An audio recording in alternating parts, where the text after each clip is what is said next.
All right, Board Member Baldwin, they're coming into the room. Hello, hello, welcome, welcome. Happy Monday, everyone. Thank you for joining. Happy Monday, everyone. Thank you for joining. As we give folks just a little bit more time to join, if y'all could just drop in the chat who's in the room, shout out your school, your cluster, how it is that you are engaged with APS. Just go ahead and drop that in the chat while we give just a couple more minutes or seconds for folks to join. We do have a very important meeting starting after this at 7. So I want to make sure that we get through the information we need to cover and have time for feedback.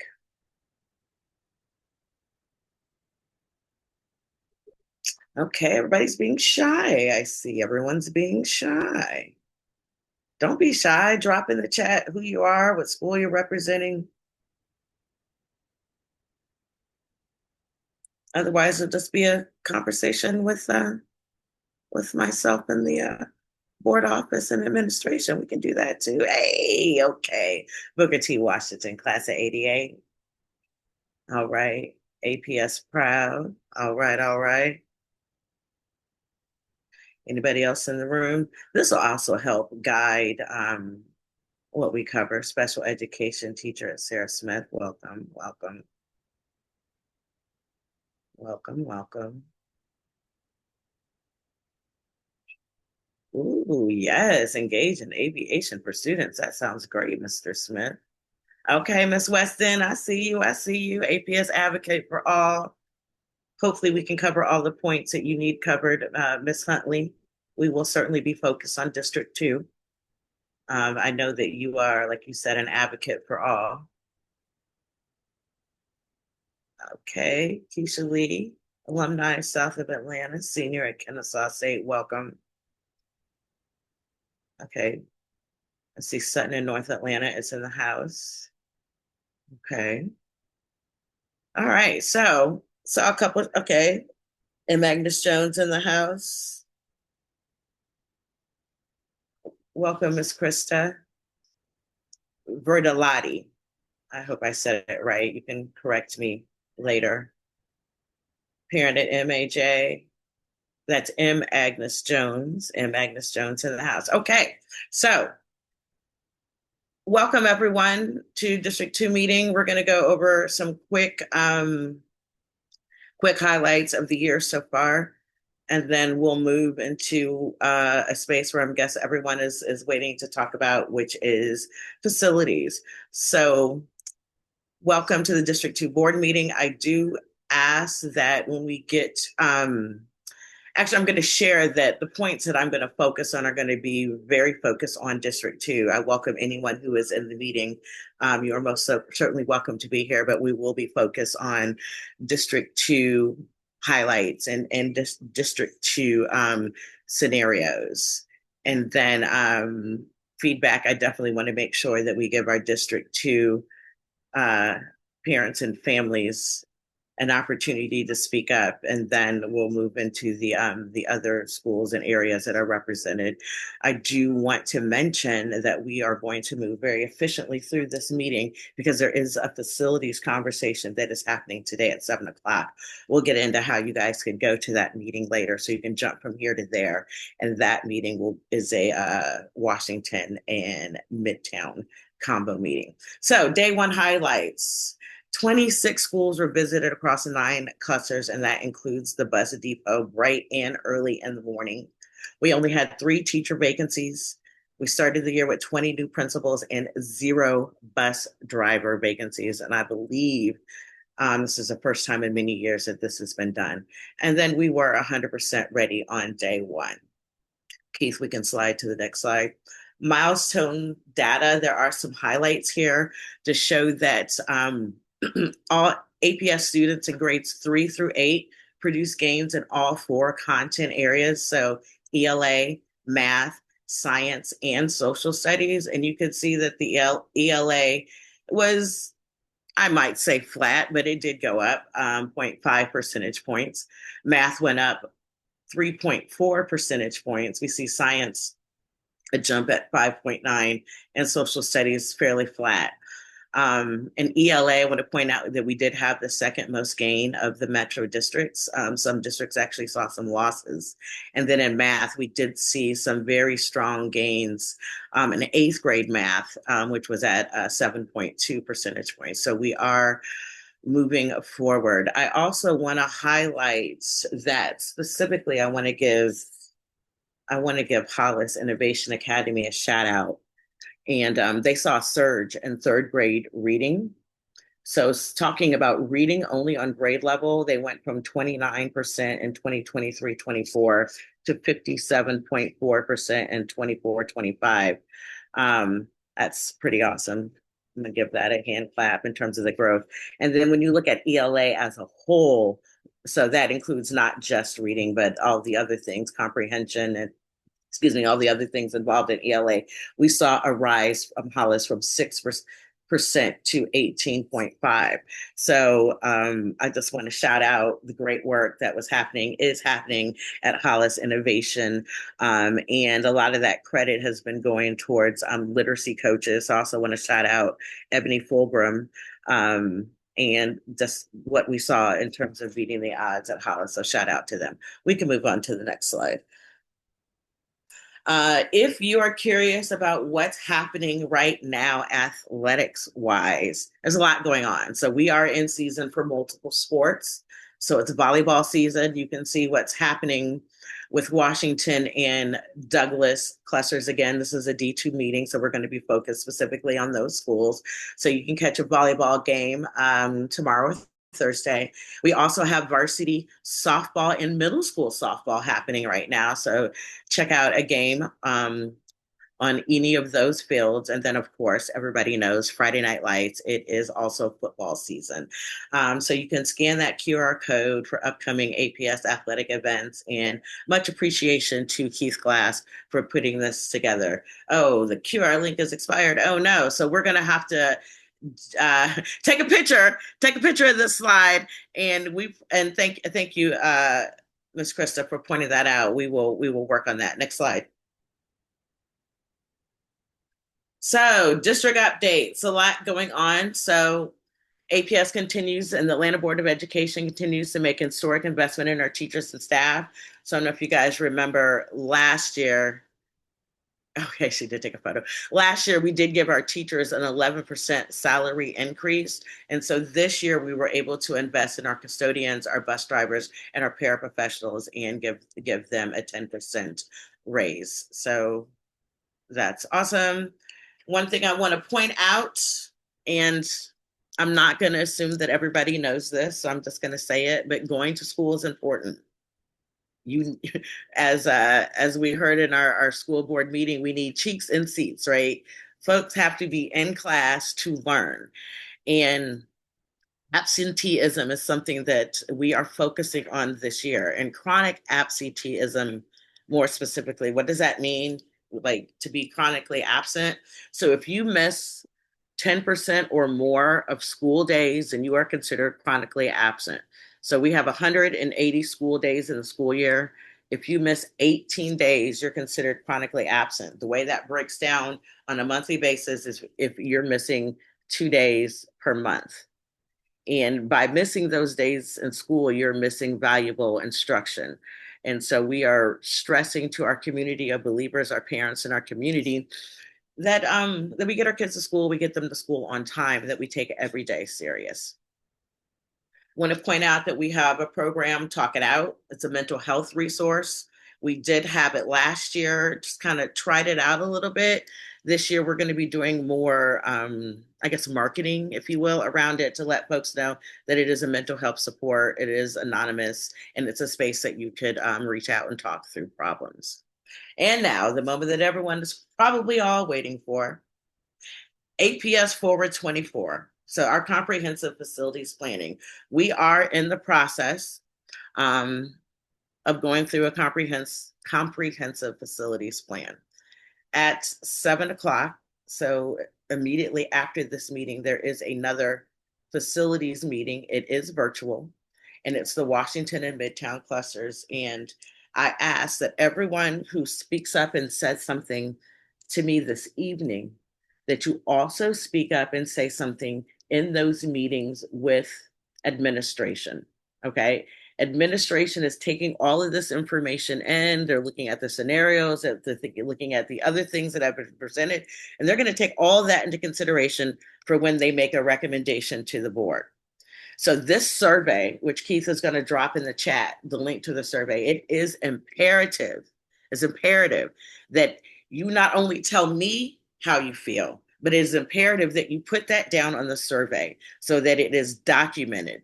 Whose administration? That would be Dr. Johnson. When I say administration, I'm talking about Dr. Johnson. He is the administration. We are governance. Sorry for getting distracted. I saw the question pop up. So you need to make sure that your input is captured in the survey. I went on and quickly clicked through it. I did not answer the survey, but I went and clicked through it. The way that it is set up, I believe that it's very user-friendly. So when you first go to take the survey, you can watch the video that talks you through the different scenarios. You can fast forward, you can rewind, you can drag the little doohickey, you can pause it.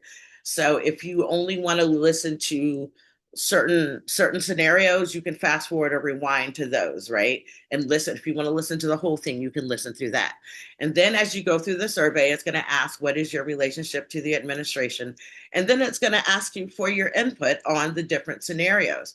And you can, as a survey taker, you can choose to answer the survey for every cluster and every scenario, or you can zone in specific to the one that may be personal to you. So you can say, I only want to do Washington Douglas cluster stuff. I only want to do Carver cluster stuff. Okay. So you can pick and choose, but it is imperative that you fill out that survey so we get your input. Okay. So in addition to having a conversation or expressing yourself to me tonight or in the facilities meetings that are coming up, we need you to also fill out the survey. I think I said that enough times. I'm going to say it maybe 10 more times before it's over. So fill out the survey. Now, within District 2, there's a lot of scenarios that are going on. So I'm just going to quickly point them out, and I'm going to encourage you to go watch the video for the specifics. So the first scenario I'm going to start with is, actually, maybe I should back up. So let's talk about why we're doing this just very quickly. This is a comprehensive facilities review, and our goal is to ensure that our schools are safe, modern, and programmatically strong while also being financially efficient. In the current situation, it's a math problem. APS has space for 50,000 seats, but 70,000 seats. Let me say that. APS has 70,000 seats, but we only have 50,000 students. So that's leaving 20,000 underutilized seats, and it's straining budgets and programs. So we're going through this process so we can balance the imbalance and spend money more effectively and efficiently. This is not about saving money. It's about doing the most that we can with the money that we have. So that's the quick update without going through the hour presentation, because again, I want to be quiet and I want to listen. So if you are in the Douglas cluster, one of the scenarios being presented is that the ninth grade students return to Douglas High School. So they're looking at unifying dual campuses. If you have an opinion on that, if you have something to say, you need to complete the survey about that. So about unifying the ninth grade with the rest of the school. Okay, so that's a quick Douglas Cluster High School. I'm going in the order of my deck, so I will come back to Douglas. If you are in the Carver cluster, so the south part of District 2 does go into the Carver cluster, there are conversations about repurposing Finch Elementary School. If you are engaged with Finch Elementary School, if you go to Finch Elementary School, if you have an opinion about what happens in the scenario with Finch Elementary School being repurposed, you need to fill out the survey, okay? So that's Carver cluster. Bumping back to the Douglas cluster, FL Stanton is in play in a couple different scenarios. So if you are attached to FL Stanton, if you go to FL Stanton, if you support FL Stanton, then you need to take a look to see at what are the different scenarios. There is one scenario that takes FL Stanton and it repurposes the school, and it takes the enrollment and it moves them to the Washington cluster. That is a scenario. There is another scenario that takes FL Stanton, it gets repurposed, and those children they stay within the Douglas cluster. I know this is a lot, y'all. It's a lot because District 2 sits right in the middle. I've got more scenarios to cover. And then Washington cluster. Right now, there are 3 scenarios in play. And these, I'm going to say it as clear as possible, but there's a slightly more moving parts. So scenario number 1 takes Hollis Innovation from a K-8 and takes it to a K-5. It repurposes M. Agnes Jones. And then the middle school students that were at Hollis would go to Russell West End. So I'm going to say that again. It takes Hollis from a K-8 to a K-5. It takes those middle school students and takes them to Russell West End. And then M. Agnes Jones, is repurposed. That's scenario 1. Scenario 2, it takes Hollis from a K-8 to a K-5. It repurposes M. Agnes Jones, and it brings Stanton in. FL Stanton, which is the Douglas cluster, brings it to the Washington cluster. And then scenario 3, FL Stanton comes into the Washington cluster, but M. Agnes Jones does not get repurposed. FL Stanton gets repurposed, but the children come into the Washington cluster, and Hollis, same situation, K-8 goes to a K-5, and those middle school students would go to H.J. Russell West End. So there's 3 scenarios on the table for Washington cluster, and slightly trickier. Not trickier, but slightly more complicated in terms of how things are moving on. So if any of these things that I've said have touched you, you need to take the survey. You need to watch the video and hear from the experts the background, right? I'm giving you the condensed version. Let's see. I think there is one more scenario within District 2, and that is the Jackson cluster, which Dunbar feeds into the Jackson cluster. So if you are someone who attends Dunbar, whose children attend Dunbar, you support Dunbar, then I'm speaking to you. There is a scenario on the table that repurposes Dunbar Elementary.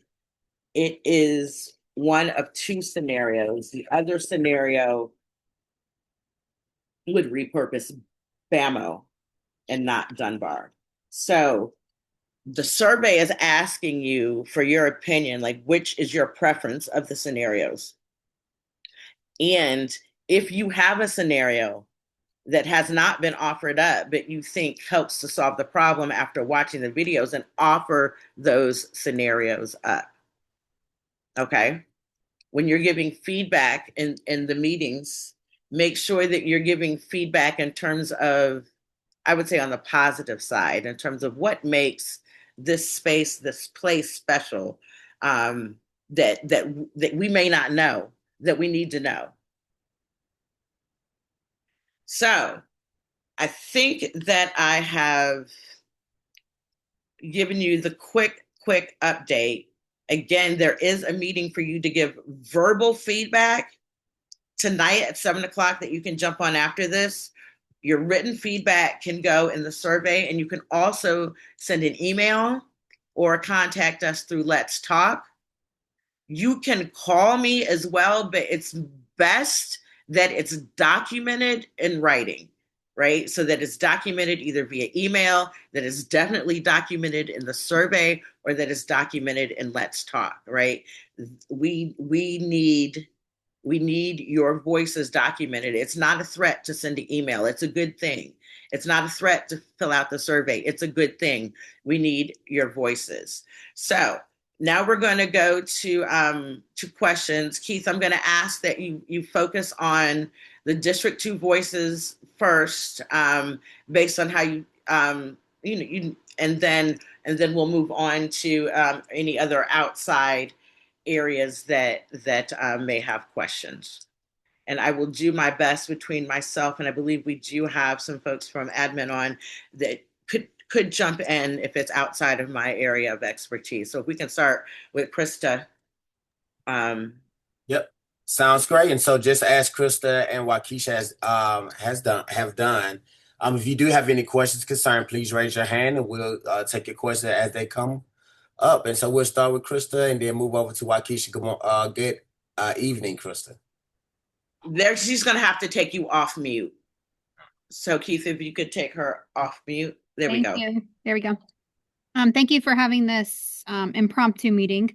I want to comment why I'm on the task force and I've been involved with this since May. And as task force member, I have gone to all of the meetings minus the July 8th meetings, which were outside our cluster, being Washington. And we're hearing as more people talk about this and the momentum is gaining on this, that we heard that the board stated that the non-negotiable was redrawing district lines. Can you speak to that?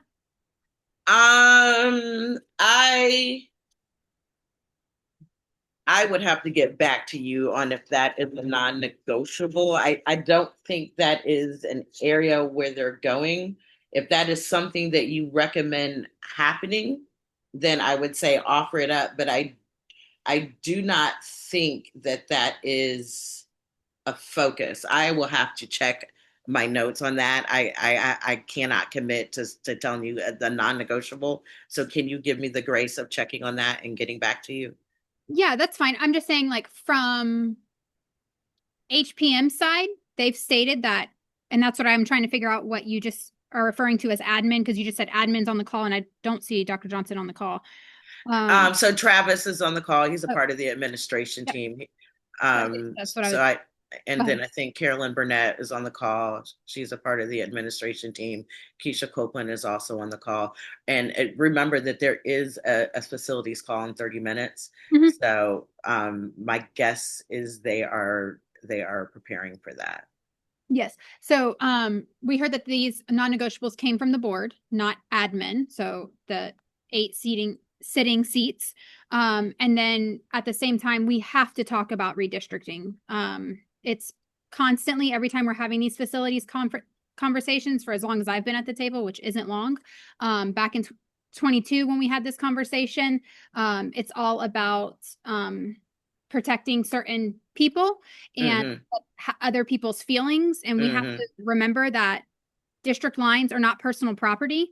They are not to be influenced by the ones with the deep pockets. Amen. And I want, so I wanted to say that. And then the second part to that is, since you are not running again and your seat is up for re-election this year, I'm asking that at this point, will you have another meeting before the next scenarios come out? So like an October date, will you have another meeting? Yes. Okay. So I will look forward. And when will we know when that's going to be for the October Keith, we have that October date picked, right? Yes, I believe for right now it is. So your next meeting, you have one on the October 13th and then November 10th. So October 13th is Indigenous People Day and we're on school holiday. Okay, so is that a request to change that? It is. Yeah, we all on fall. So we'll change that. So I'll change it. Let's try to move it up. Yep. Thank you for that, Krista. And you do not have to wait for this meeting to send me your point of view. Yes, ma'am. Just okay. Thank you. No problem. That's all And for me. thank you for speaking up. I would say that's tricky because one of the scenarios that I offered does not that I offered that I shared does take Stanton and move it into the Washington cluster. So that's why I was like, it's kind of a tricky question. So I will have to look back on what our direction was specifically. Waukesha, if we can go ahead and unmute Miss Howe. And I haven't seen you in a while, so welcome. Please know that I am around. I'm around still. I also am a part of the task force meeting. I did go to the last one. I did bring up the question of redistricting, and they did say that that was not on the table. And so I'm going to go to the next meeting as well. But I do want to know why we are continuing to kicking the can down the road. Here's the thing: we have a lot of big development that's coming on the west side, on the south side. We already have a lot of schools that's already sitting blight. Why would we even think about doing anything to any of these schools when we have apartments and houses coming online? I feel like you know, this is moving too fast. And I think we need to go back to maybe 2022, like what Crystal said, when we all was asking about redistricting. I asked about that too, because I noticed that I did not see Centennial on these scenarios for Washington. Mm-hmm. We know that Aretta, since you've been around and before, they have been picking and nudging around Washington. Dunbar, hello, could come over to Washington as well. I'm just throwing it out there. Don't shoot the messenger. We have been tiptoeing around a lot of people's feelings for a very long time. And if we can be fair, Mm-hmm. all of these schools are very good. We just need decent, stable leadership inside of it. They're all good. Now my question is this: where where did we come unstable or unbalanced in the book to where I heard about the 100 million deficit right before Dr. Johnson, as he was coming walking in the door? I thought that was strange, but it is what it is. Okay, where did we, what happened to the money to where we got to shift the conversation and say, oh, we got to look at these schools because we don't got enough money to address these schools? Because what I heard in those meetings is that if we keep these schools open, then they don't have a librarian or they don't have a second assistant principal, etc. I'm not sure how Mm-hmm. true that is. If Mm-hmm. that's the case, where's the money? What happened to the money that got us to this conversation So that it's a it's lot of a us didn't ask for? We really asked for, and I know you heard it years ago. We asked about redrawing these lines so that okay. these schools that's under enrolled could those seats can be filled. So I land. Okay, let me take a second to try to address this. It's a complicated answer, but the biggest answer is people have left the city. So we were a system that could serve 70,000 children. We're now serving 50,000. So that's a big dip right there. So we don't have the children, and so our schools are now operating. We do have our schools are operating in a sense where they're not being fully funded by the state. So, but if an elementary school has under 450 schools, it's not, I mean, students, it's not getting fully funded by the state. And so then it has to be supplemented by us, APS, to make it whole. But then making it whole may not afford all of those other things like the media specialists. And so it's that. It's also a combination of our tax digest. The commercial digest surprisingly was down this year. I don't know how that happened, but that created another $22 million dip where we were anticipating the value of the tax assessments of our commercial properties were going to increase, just like your property values are increasing. They decreased by 5%. So that also created a deficit. And then we had to get competitive with the pay for our teachers so we can attract and retain top talent. So it's a combination of things that got us into this place. But what we're realizing is we cannot continue to operate in this space, right? We have to make some changes to be efficient and to be effective. And the there we can't hide from the fact that yes, there are also charter schools, and specifically there's a good number of them in District 2 that are also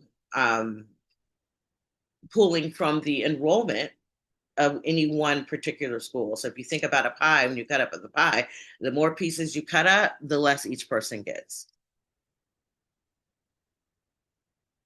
Can we go to Yep. Bria Mitchell? Our next speaker will be Bria, followed by Ben.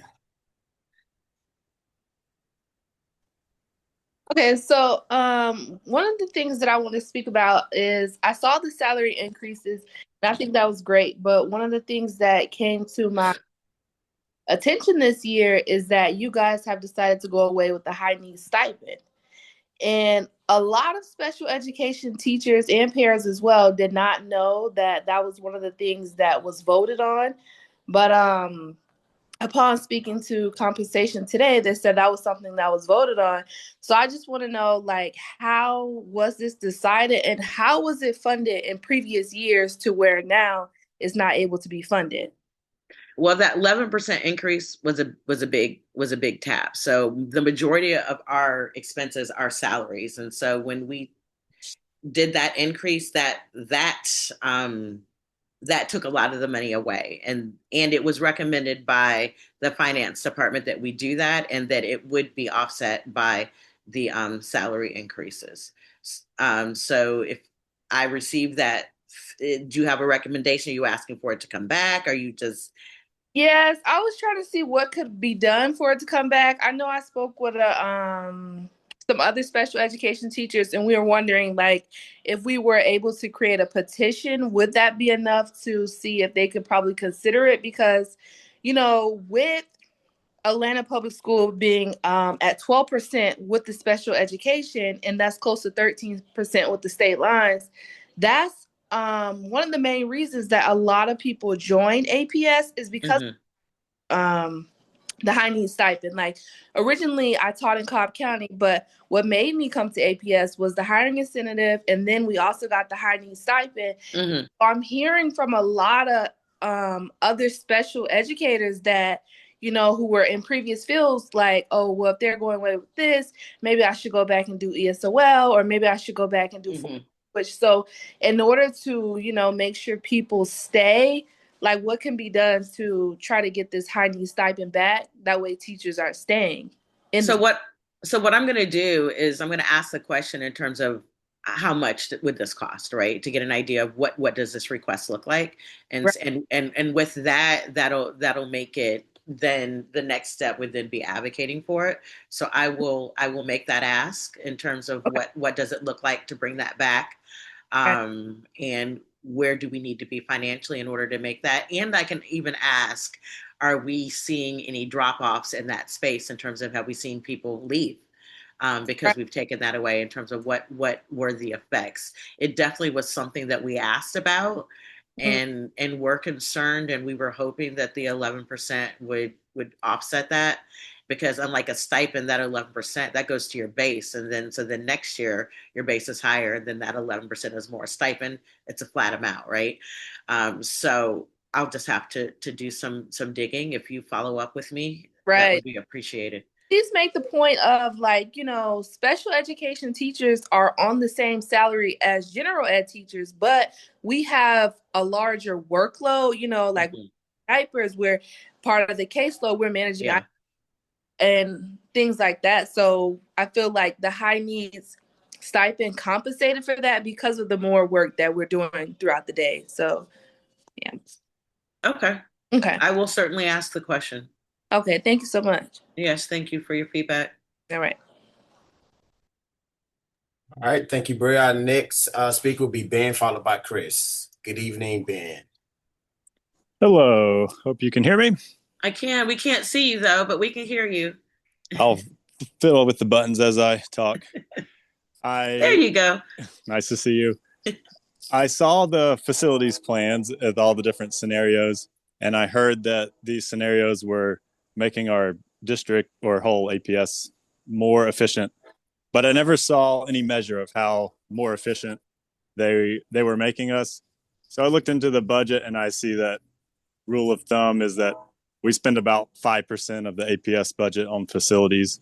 And I sort of understand that moving around a few schools per cluster, it's not going to save 5%.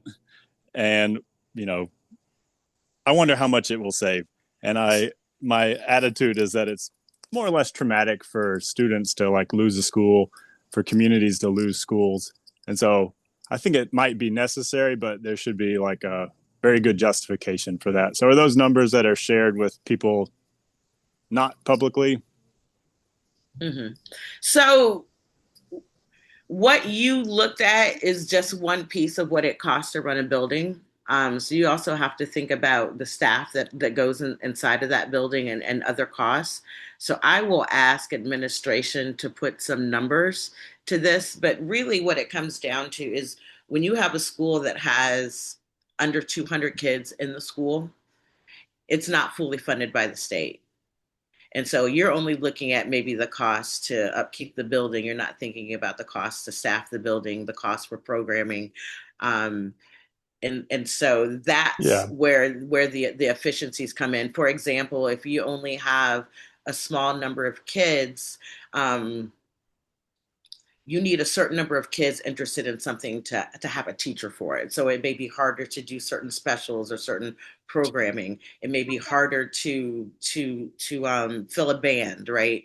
So it's some things, and it's not just the cost of upkeeping and running that building. It's also the programming and the staffing. Yeah, there's like a per pupil cost for the current district, and if basically you're asking me to give feedback about which scenario is better, but you're not telling me which scenario is better.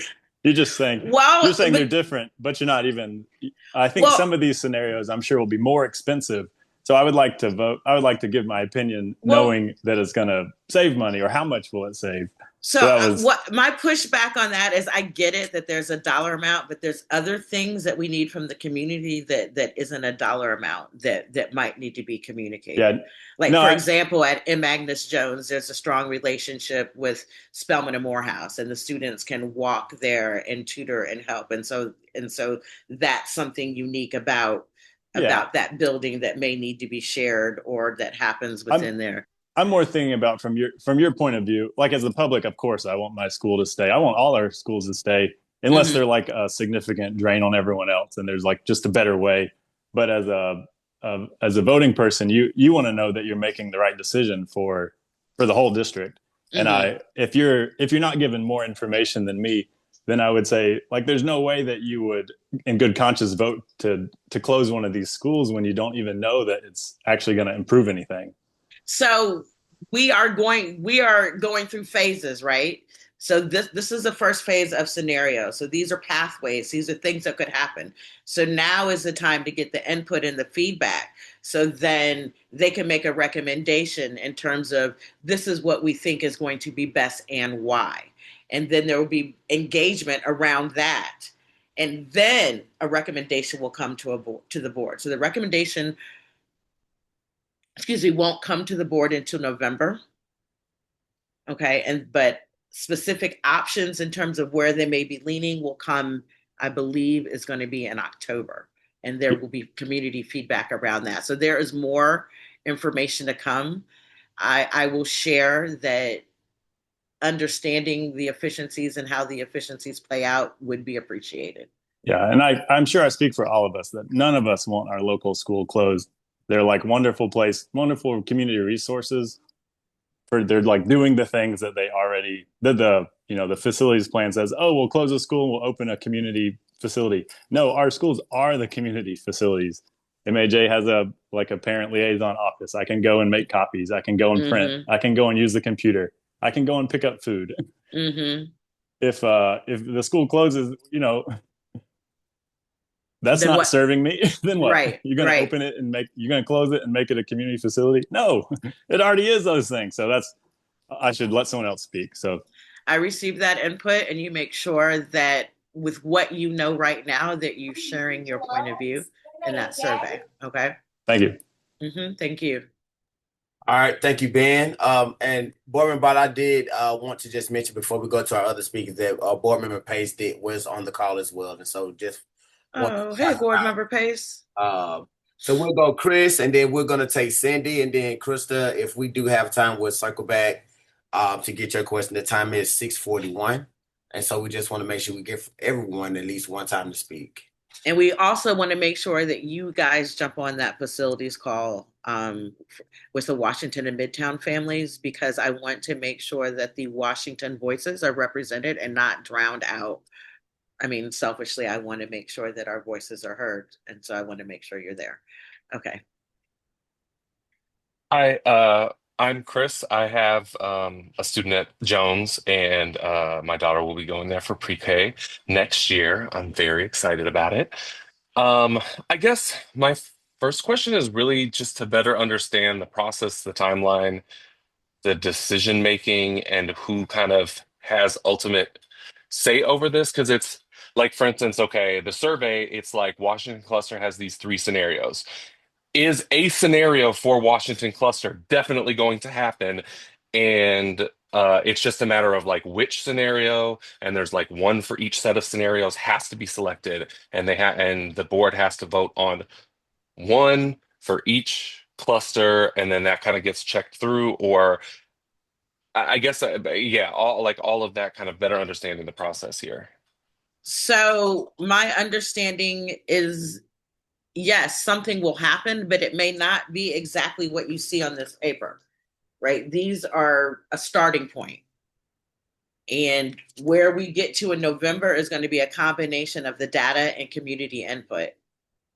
And that recommendation will be made by the administration. The administration is led by Dr. Johnson, the superintendent, and it will be made to the board. And it is up to the board to approve it or to not approve it. And it is Okay, go ahead. so is the recommendation, so they're going to present a recommendation, and it's either yes or no on the recommendation. You're not line iteming as the board. That will have happened, my understanding, before we get to that point, right? Okay. Okay. So And so because it'll be a conversation between the administration and the board to come up with sort of like a mutually agreed upon it's recommendation that you'll vote it's on? the administration, and so the community is giving input. The administration is taking that input and making a recommendation to the board. I, as a board member, am not influencing the decisions. I may be offering, this is what I heard in the community. This is what, I'm offering what I have heard in the community, right? But what's going to be golden is what's in those surveys and what feedback they have received directly. So as a board member, I am not telling the superintendent what to do. If I do that, I can't hold him accountable for what he does, because I would have told him what to do, right? So we are entrusting him in this process. So what's going to happen is the loose recommendations, my understand, will come out in October. The what they recommend to the board, we're going to vote on that in November, and that's the first read, meaning there is still time to make changes between November and December. December will be the final read. There will be engagement all throughout that. And engagement is not dictation, it's engagement, right? So we want to understand, we want to be empathetic to how these decisions are going to impact folks, but we want everybody on board with the fact that something has to happen. So we went into savings last year about 60 million. We tapped into our retirement account this year. We can't continue to do that. So in order for us to run our schools effectively and efficiently and programmatically strong, we've got to make some changes. What those changes look like, we'll see, but we are in the process of getting there, which is why your feedback is important. And it's important that it's given sooner versus later, because if you give it sooner, then you may be able to impact a scenario. You may suggest a new scenario, something we didn't even think of, right? But your voice is important because no decisions have been made, no recommendations have been made. It really is scenarios. Does that make Okay. sense? Yeah, and I guess that then my follow-up is about the decision criteria. Like, is the board, I know it's never as simple as this, but kind of just generally speaking, is the board looking for like, look, with this facilities plan, we need to save X million dollars. Like we've got to find a way to save this many millions of dollars so that we can be fiscally solvent and be able to continue operating. Um, or is it a little bit more kind of we just know we need an improvement and we want to vote on something that will be an improvement, even if we don't know exactly how much. You know what I'm saying? I got to be clear. This is not about savings. Okay. We're going to spend the same amount of money, but we need it to work harder. Does that make Sure. sense? Yeah, no, yeah, I understand. So, but so then I guess my question is like, how are you quantifying it working harder? Because I see that you have examples of like if there's only 200 students in a school, then it's not we can't fund all the things. I understand that part. But like Jones, for example, we have almost 400 students, and we often get up to by the end of the year, we're going to probably have 450, which is exactly kind of the target range. But we also have like 750 seats. So like that is sort of like I guess I'm confused about how that sort of um comes into the picture because it's like those 250 seats that are empty.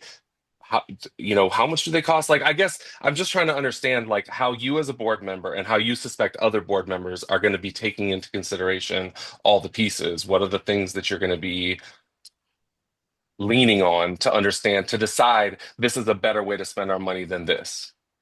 That is a good question. And I don't have a rubric in mind. That's a good question. I can't quite quantify that right now, but I will get back to you on that. Okay. Because I worry about it just being really unfair when there's not an objective, because it's like I don't just want the loudest voices. Like we have, Jones, what, like a quarter of our students are highly mobile. Mhm. Like they're the likelihood of them being able to sit down and take this really long and difficult survey. I guess I get that it's as user friendly as it can be, but you have to have context about what all this stuff means. You have to be like, it's a lot, and it's unlikely that our voices will be the loudest. Believe it or Despite not, the yours are the loudest right now in the cluster. well, I hope that that's the same for all the schools, I'm right? just Because it's saying, like like because I hope that all the Stanton it's not the families, right, case. And we are, right, and I'm not, I am trying to level set for that because it is very clear that some people, they know how to be heard. yeah, And they can show exactly, up in the same places and be loud, and it can drown out other voices. So one thing that you could do, Chris, is you can make sure that all your parents take the survey. You for could, sure. what I'm saying, you can make sure that the PTA has people take the survey, and that the voices are heard. And that goes for anybody in any school, anywhere. You can ask your neighbor, you can ask your other parents to get involved and to take the survey. I do hope that we will be. I have asked, and I have continuously asked, what are we doing about the voices that aren't traditionally loud, and speaking up, and how are we accounting for that? So thank you for that, and please ask that question in other places. Yep. So the time is 6:50 now. We do have Cindy there, and then depending on how we go, we'll figure out. But we do want to make sure we make time to get to And everyone. before Cindy pops on, I want to pause, and if I have said anything that needs to be corrected or redirected, um, please chime in, if Travis is still on, or Carolyn, or anyone else. If I've said something wrong, please correct me live, live, live, and on and in person. Okay, Cindy. I think I'm with everybody else. So mine is a comment more than a question. I think speaking for everybody on here, what's tiresome is hearing about all the closures. While on this meeting, I'm sitting here looking at the news, they're talking about closing 17 schools. Of course, they didn't name them. I've heard for about the last 3 years, their Hollis was going to close. When you talk to the board members about Hollis closing, they don't know anything about it. Yet the teachers are saying it's going to be closed, it's going to be closed. It's not true. but they don't know why. They don't have an answer. They don't know why. They can't get answers. I'm like everybody else. It's a lot of legality that comes into this. And I'm with the last speaker, Chris. We sit at these meetings, we talk to the board members, and we talk to you in our district. And when we leave, I know sometimes for me, I leave more confused coming to the board meeting than I was before, not even coming. So I'm like, damn, are we helping our kids or are we hurting them? Because and I know that this schools in here, the enrollment is low, is this, but they have redistrict a lot of schools. So when you redistrict them, you do kill your schools because if you put a line here, then that means other kids get to go to other schools. They don't get to go here or to the school that's in their area because you redistricted, you drawed another line in the sand, put another zone, and now they can go over here. So with the low enrollment, I guess the real question is, how do you pull it back? Because you got a lot of schools that are great schools that are suffering from low enrollment because of the redistricting, because of this, because of the rezoning, because of this. And now you're going to close them and repurpose the building. I'm with Ben, the speaker beforehand. You talking about taking and repurposing to put another community center or another something for the development. Our schools are our community, are where we go, are where we go to get our help. And like they say, we go to M. Agnes Jones, and I know a lot of other schools, and get food. We can go get help for jobs, clothes for our kids, resources, and use the computer to help us find a job. So I just think we need to really think about the rezoning and so that the enrollment can go up for these other buildings so these kids can go back to school. Because I'm like them, it's traumatic. Okay. To say, oh, well, we're going to close this school. Let's move these kids over here. Then you rezone. You take 10 blocks of a school that's full and say, now they get to go over here because they have to go over here. I So don't know. So are let we me really address helping them or hurting them? let me address one thing that you said real quick. There is not any scenario where Hollis closes. So I'm not sure where you are hearing that from, but none of the scenarios that have been presented to me includes that. What it does do is it takes the middle schoolers and it puts them in a middle school building. So that is the only thing that I have seen happen in the Hollis. So if people are talking, they may be misinformed or misdirected, but there are no scenarios that I currently have in front of me that have that. Um, and your other input has been received. Thank you, Miss Cindy.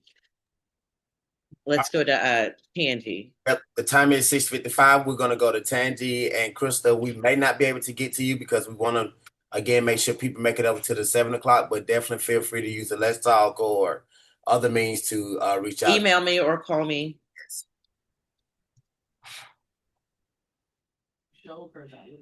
Thank you. I appreciate it. Just really quickly, I wanted to underscore a comment that I put in the chat. Can we get someone from the administration to quantify what additional things we're buying with each of the scenarios that were presented? I think that was brought up in discussion earlier, and that's an excellent point. It certainly helped on my decision making. Yes. Thank you. I think that would be an excellent idea to show kind of this is what is and this is what could be. The other thing in terms of what we need to do, somebody said it, and I want to highlight that there's great things happening in all of our buildings, and we've got to do a better job about marketing it and letting folks know. And that's really what it's going to take. We've got to attract. We've got to attract more people into the district and to our schools. And so part of that is programming. And what does that programming look like that's going to attract and retain students and talent? Okay, Krista, we got a couple minutes. Let's roll. Real popcorn, Krista. I was just curious, and I asked this meeting last week at the Brandon Elementary School meeting, because we're talking, this is very macro level, and a lot of people might not know this, but there's an operational fund and there's a facilities fund. And the reason we're doing this is because operationally, we cannot support these schools. So my question is, if APS sells a building, a parcel, does that money, does the sale of that parcel go into operations or facilities? I don't know the answer to that question. I'll have to ask. And could you email us that answer? Because I've asked, and what I have found is it goes in, there's no discretion for Georgia. It can go into operations, which is what we're making all these decisions over, is a deficit in operations. So I would like the facilities, and really the board, I think should be able to answer that, because y'all are the ones that can do that. And nobody at facilities could answer it. And now we are not able to get that answer tonight. Okay.